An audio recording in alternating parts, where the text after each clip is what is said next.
আবারও বিচার বিভাগে হস্তক্ষেপের অভিযোগ যুক্তরাষ্ট্রের প্রেসিডেন্ট ডোনাল্ড ট্রাম্পের বিরুদ্ধে।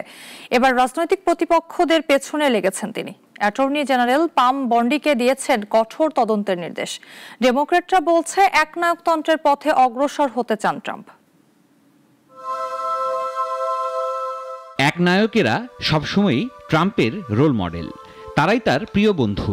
আর একনায়কদের প্রিয় কাজ রাজনৈতিক প্রতিপক্ষদের দমন। সে পথেই হাঁটছেন মার্কিন প্রেসিডেন্ট। বিচার বিভাগে সরাসরি হস্তক্ষেপ করে রাজনৈতিক প্রতিদ্বন্দ্বীদের বিরুদ্ধে কঠোর তদন্ত চালাতে বলেছেন অ্যাটর্নি জেনারেল পাম বন্ডিকে।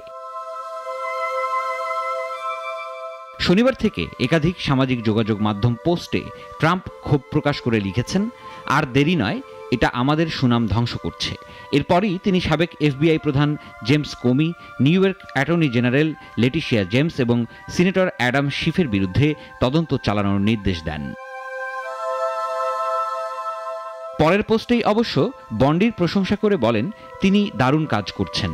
এমনকি সাংবাদিকদের মুখোমুখি হয়ে ট্রাম্প দাবি করেন বন্ডি ইতিহাসের অন্যতম সেরা অ্যাটর্নি জেনারেল হবেন। তবে সমালোচকরা বলছেন প্রেসিডেন্ট বিচার বিভাগকে নিজের রাজনৈতিক অস্ত্র বানাতে চাইছেন। সিনেট সংখ্যালঘু নেতা চাক শুমার মনে করেন এটাই একনায়কতন্ত্রের পথ। বিতর্ক আরও তীব্র হয় ফেডারেল প্রসিকিউটর এরিক সিবার্টের পদত্যাগের পর।